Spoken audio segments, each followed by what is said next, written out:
Buenos días, buenas tardes, buenas noches, mi estimado oyente. Bienvenido nuevamente a Fe Sin Filtros, tu espacio donde hablamos de lo que otros callan, donde preguntamos sin miedo y respondemos con la palabra de Dios.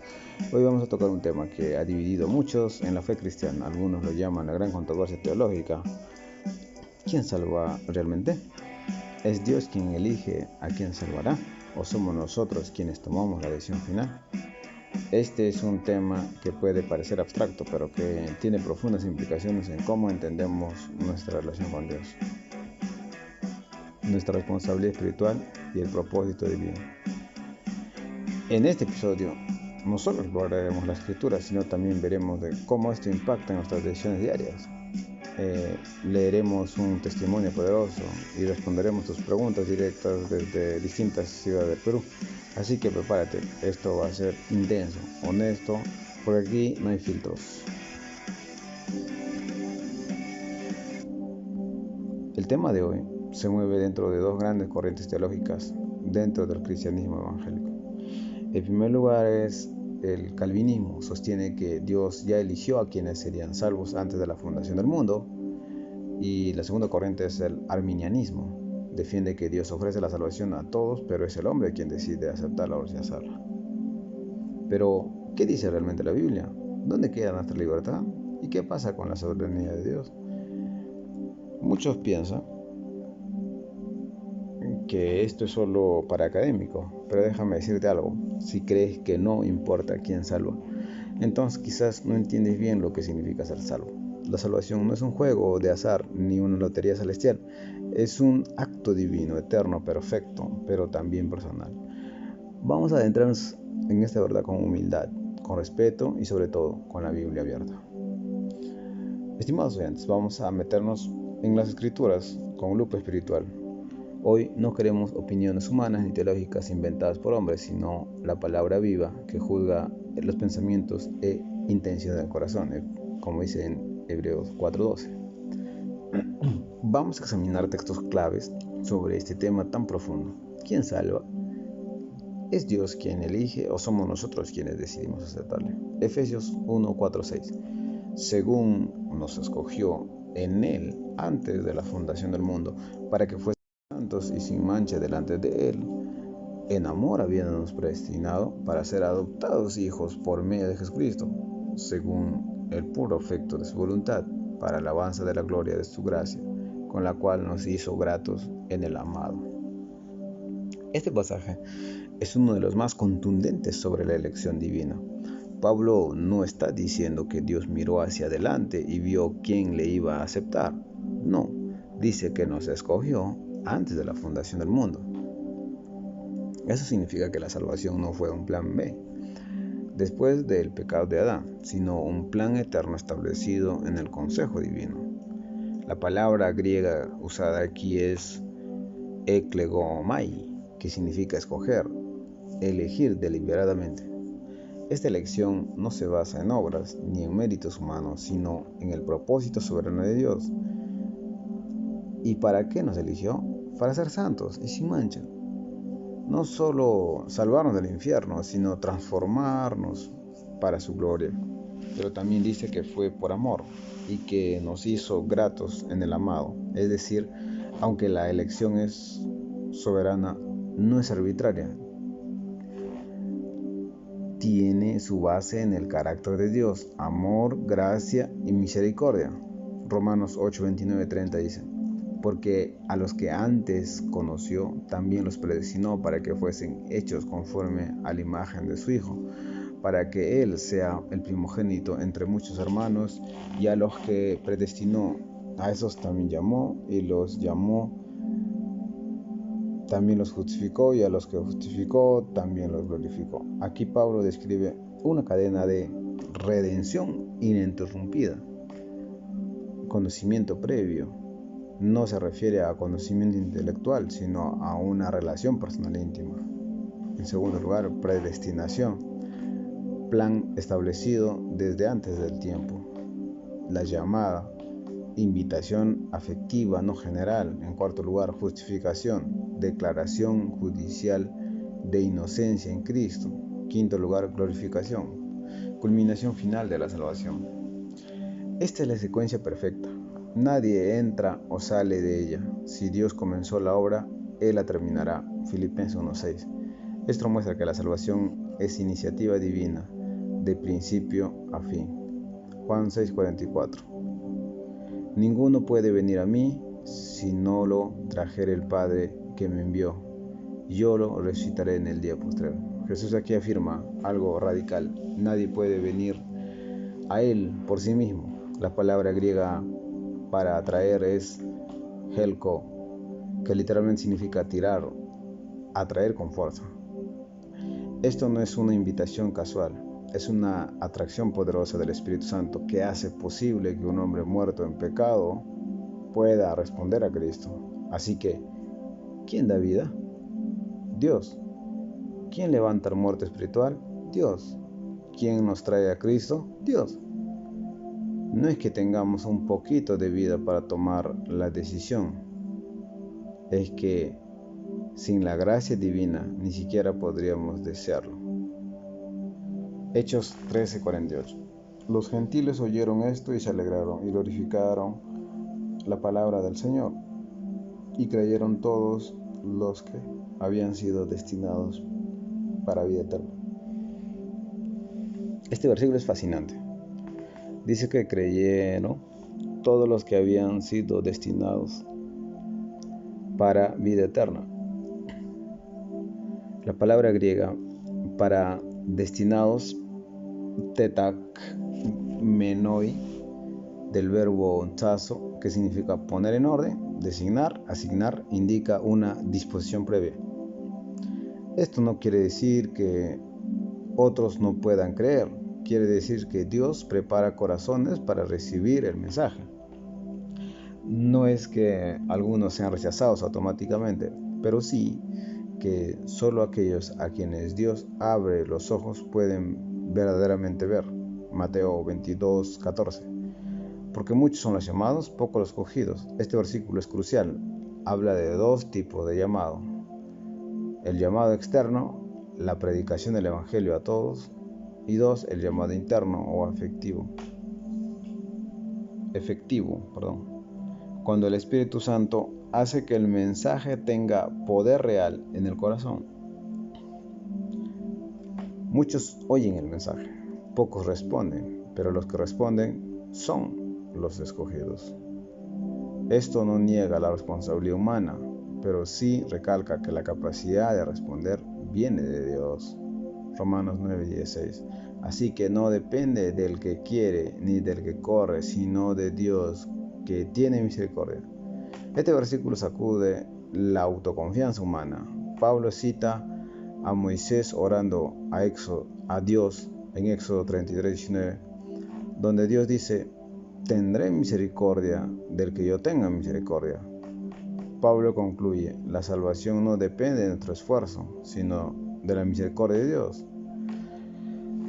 No quiere decir que no debamos creer o correr, sino que nuestra voluntad, nuestro esfuerzo están limitados por nuestra naturaleza. Solo por la gracia podemos querer y hacer según su buena voluntad. Filipenses 2:13. Y Apocalipsis 17:8 dice: la bestia que ha visto era y no es y está para subir al abismo e irá a perdición, y los que moran sobre la tierra cuyos nombres no están escritos en el libro de la vida desde la fundación del mundo se asombrará al ver la bestia que era y no es y vendrá. Este versículo habla del nombre escrito desde la fundación del mundo, es decir, antes de que naciéramos Dios ya sabía quiénes serían sus hijos. No es un destino cruel, es un propósito de amor. Dios no escribió nombres por capricho, sino porque decidió amar antes que fuéramos dignos de amor. ¿Cómo conciliamos todo esto? Amigo o hermano, esto no es fácil, pero tampoco imposible. Lo que tenemos aquí es una paradoja bíblica. Dios elige a los salvos por gracia pura, y aún así exige arrepentimiento y fe a toda persona. No es un conflicto, es un misterio. Como dijo Martín Lutero, Creo firmemente que nadie puede ser salvo sin la fe, pero también creo firmemente que la fe misma es un don de Dios. En otras palabras, la salvación comienza con Dios, pero no termina sin su respuesta. Como decía Juan Calvino, la predestinación no anula la responsabilidad humana, más bien nos enseña que sin ella ninguna alma podría salvarse. Quiero que entiendas esto. La salvación no es un juego de azar, no es lo que Dios está tirando nombres al aire y viendo quién cae. Es un acto de amor eterno, de gracia infinita, de poder irresistible, pero también es un llamado personal, un encuentro entre la soberanía de Dios y la libertad del hombre. Dios elige, pero también llama y tú debes responder. Y si hoy estás escuchando esto, quizás sea porque Dios te está llamando. No lo ignores, no los postergues, créelo hoy. Imagina que estás en una isla desierta, herido, sin comida, sin agua. Un avión sobrevuela la isla y lanza un paracaídas con provisiones y un radio de comunicación. Ese paracaidista representa la gracia de Dios. Él te envió ayuda. Él echó de que haya caído allí es por iniciativa divina. Pero tú tienes que tomarlo, tienes que usar la radio. Esa es tu decisión. Dios no fuerza tu mano, pero sí hace posible que puedas elegirlo.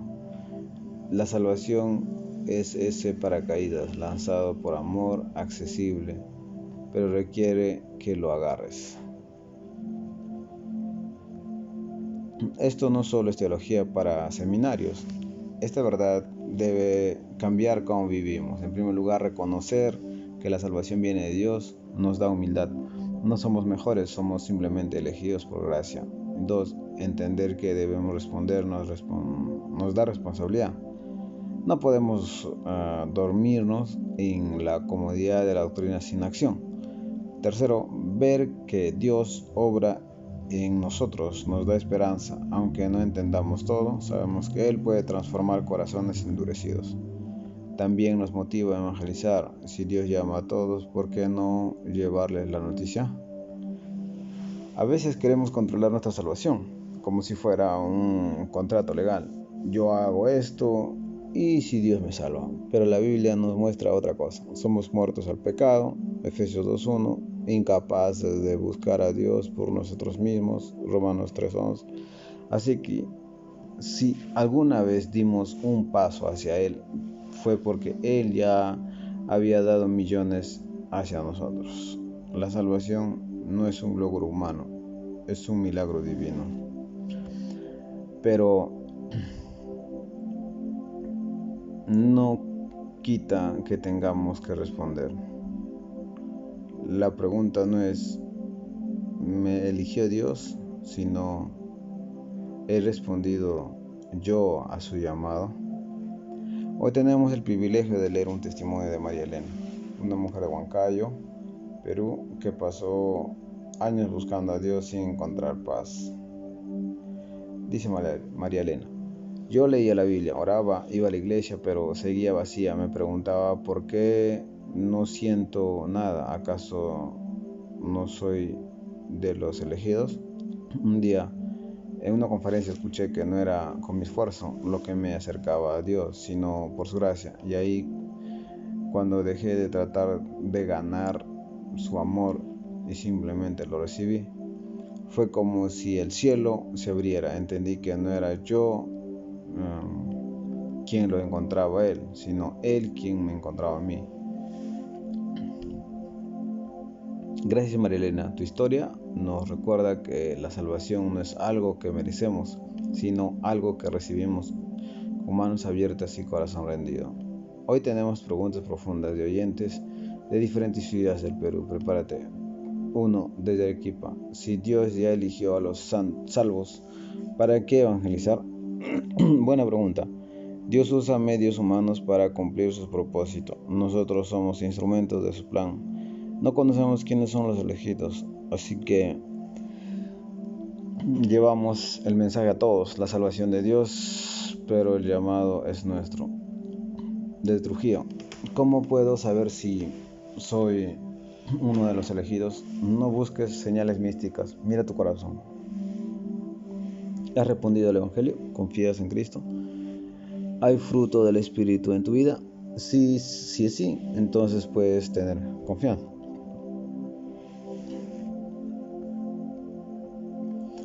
Desde Cusco, ¿qué pasa con los que nunca han escuchado el nombre de Jesús? La Biblia enseña que Dios revela su existencia a través de la creación, Romanos 1:20, pero la salvación plena está en Cristo.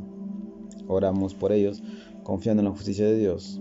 Desde Chiclayo, Dios permite que algunas personas nunca lleguen a conocerle.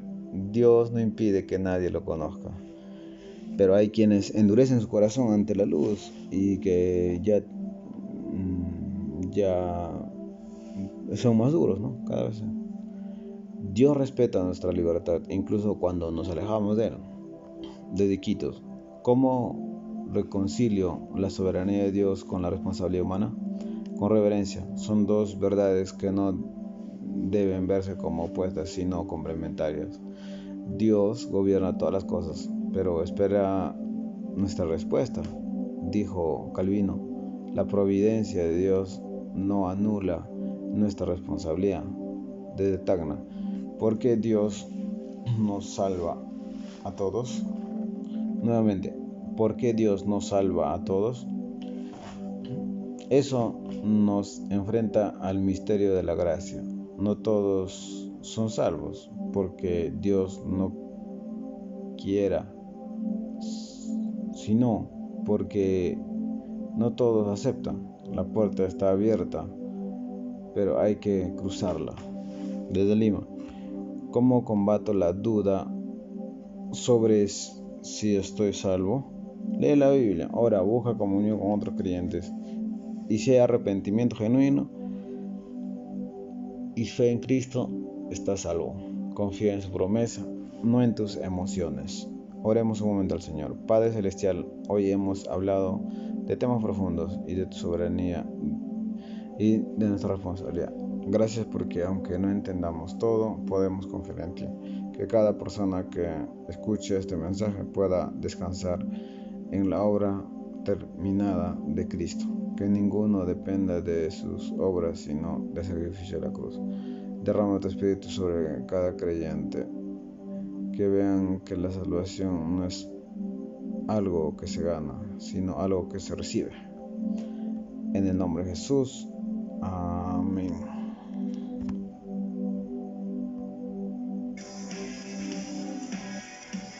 Amigos, en el próximo episodio 35, vamos a hablar de un tema que toca el corazón de miles de hogares cristianos. ¿Cómo ser un buen esposo según la Biblia?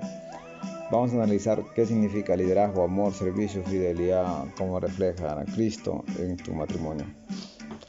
También tendremos testimonios, consejos prácticos y aplicaciones para hombres que quieren honrar a Dios en su rol de esposo. No te lo puedes perder. Mi amado oyente, gracias por estar aquí. Gracias por permitirme caminar contigo en esta jornada de fe. Hoy no te dejo con un mensaje complicado, sino con una invitación. Si no has aceptado a Cristo, hazlo hoy. Si ya aceptaste, vive como hijo de rey. Y si tienes dudas, sigue buscando. Dios no te dejará solo. Recuerda, no fuiste tú quien lo encontró a Él. Fue Él quien te encontró a ti. Te veo en el siguiente episodio. Sigue caminando en la luz, con amor en Cristo.